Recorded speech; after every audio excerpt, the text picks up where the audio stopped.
En todo universo donde hay Kaijus, siempre hay un grupo de humanos dedicado a enfrentarlos, estudiarlos y, en casos más comunes, exterminarlos por completo. Pero muy rara vez demuestran un buen nivel de combate que rivalice a monstruos de gran poder, siendo más común en películas de Godzilla o, como no, la más icónica de los últimos años, Titanes del Pacífico, donde les podían hacer frente sin problema, claro, hasta antes de los categoría 4. Pero en los últimos años, un nuevo grupo, una nueva organización anti-Kaiju, plantea ponerse como la fuerza anti-Kaiju más poderosa y eficiente de la ficción. Teniendo origen en el manga de Kaiju número 8, el día de hoy hablaremos del nivel de poder de la Japan Anti-Kaiju Defense Force. Sin más por el momento, comencemos.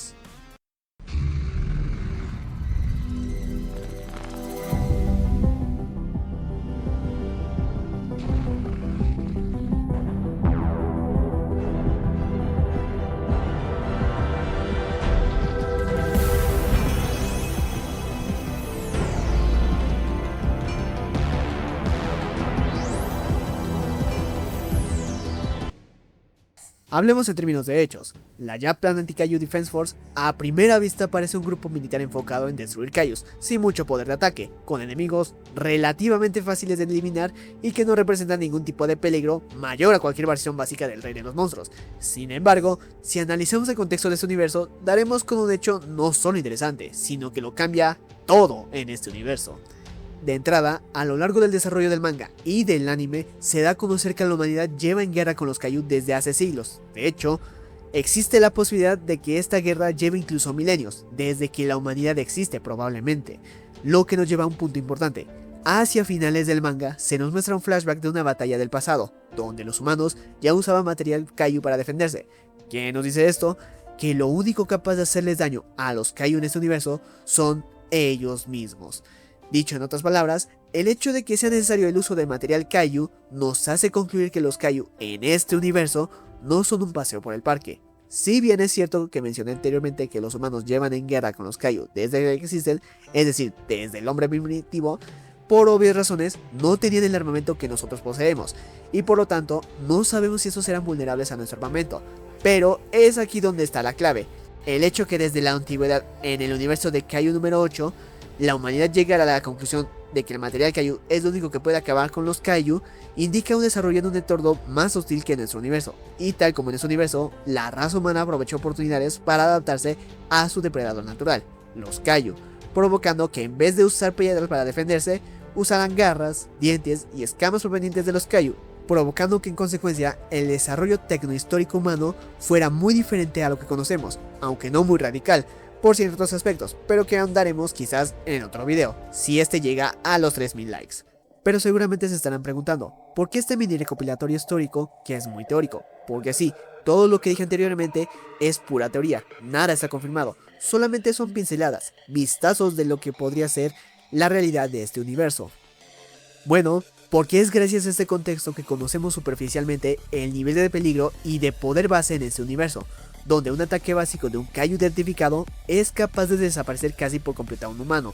Tal como mencioné anteriormente, el hecho de que se use material Kaiju para las armas en este universo permite a los humanos defenderse eficientemente de los Kaiju, permitiéndoles equivaler el poder de estos gracias al avance de la historia y tecnología humana, que el uso e implementación del material Kaiju se fue refinando cada vez más, al punto de permitirle a los humanos ponerse en igualdad de condiciones de poder con los Kaiju, cosa que en la antigüedad poco o casi nada de poder lograban extraer, y siendo que lo único que puede dañar a los Kaiju en este universo son precisamente ellos mismos, nos lleva a la conclusión de que estos monstruos son tan resistentes como el propio Godzilla de Legendary, siendo que de igual forma, lo único que puede atravesarlo es material de su propia especie.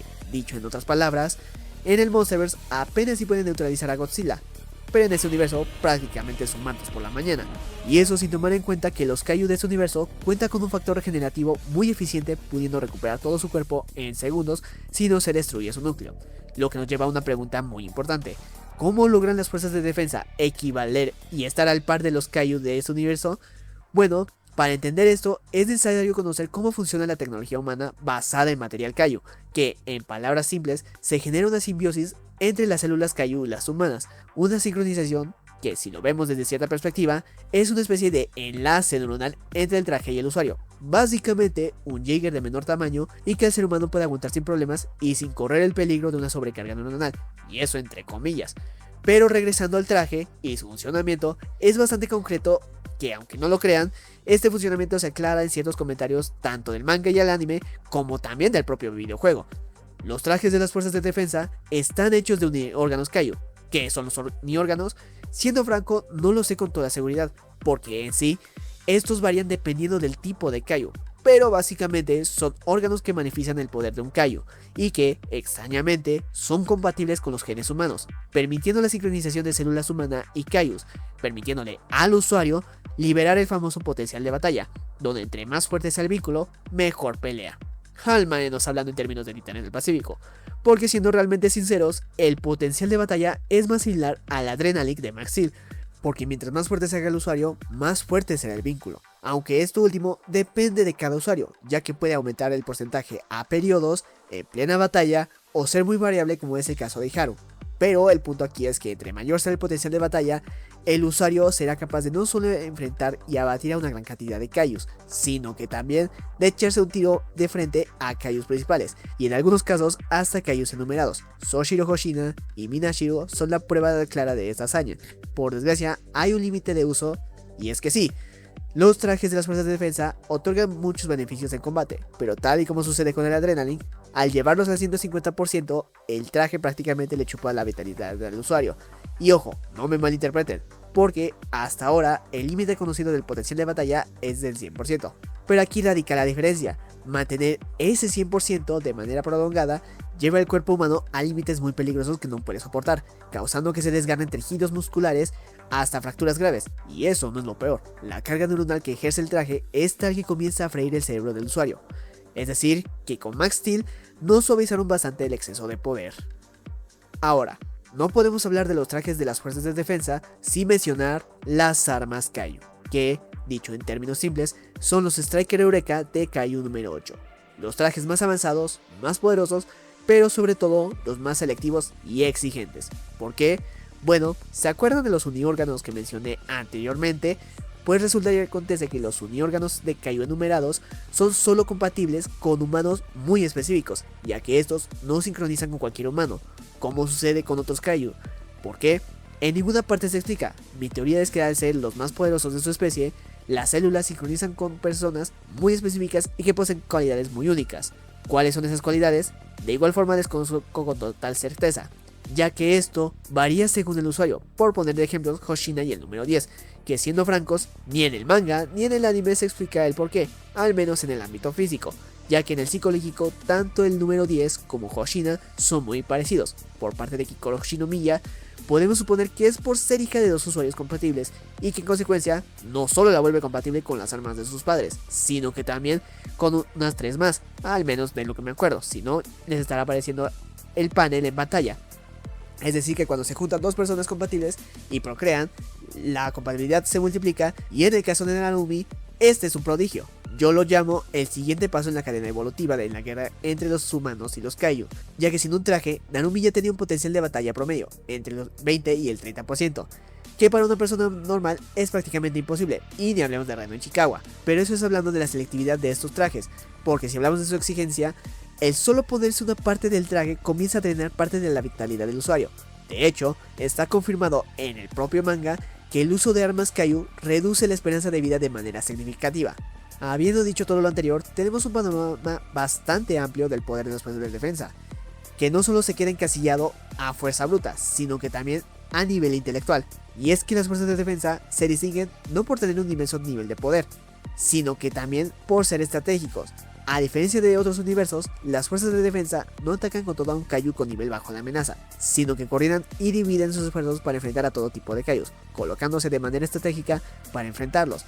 Y prueba clara de esto es la catástrofe del número 9, vista en el manga, próximamente a desarrollarse en el anime, y que parece un juego de niños comparado con la amenaza que se aproxima en el juego. Pero regresando al punto, al estar conscientes del nivel de amenaza del número 9, la Japan Anti-Kaiju Defense Force rápidamente se prepararon para el ataque, no solo en una zona específica de Japón, sino que en todo el país, logrando repeler y contener el ataque hasta el evento múltiple de numerados, donde miembros específicos de la Japan Anti-Kaiju Defense Force tuvieron que enfrentarse a estos monstruos en solitario, ya que el nivel de estos superaba al de pelotones enteros, y tal como vimos anteriormente, al ser monstruos que podrían equivaler el poder de Godzilla Legendary, ya dejando de hablar de resistencia física, no iban a ser tarea fácil. Ahora que sabemos el nivel de poder de la Japan Anti-Kaiju Defense Force, es momento de la pregunta del millón: ¿a qué Kaijus de otros universos serían capaces de enfrentar? Pues como prometí, vamos a hacer una miniserie de enfrentamientos donde pongamos a la Japan Anti-Kaiju Defense Force con diferentes versiones de Godzilla, de manera más extendida y no solo en un short, pero díganme ustedes a los nuevos y posibles contrincantes, contestando al comentario fijado de siempre. Y bueno, eso ha sido todo por el día de hoy. Si te gustó, dale like y compártelo. Y recuerda que si eres fan de los Kaiju, Godzilla, universos de ficción y muchas cosas más, puedes y estás invitado a suscribirte a este canal. Sígueme en Facebook, Instagram, TikTok y unirte al Discord del canal para no perderte ninguno de los nuevos videos. Gracias por ver el video hasta el final, en verdad lo aprecio. Yo soy Indominus Prime y nos vemos en el siguiente video.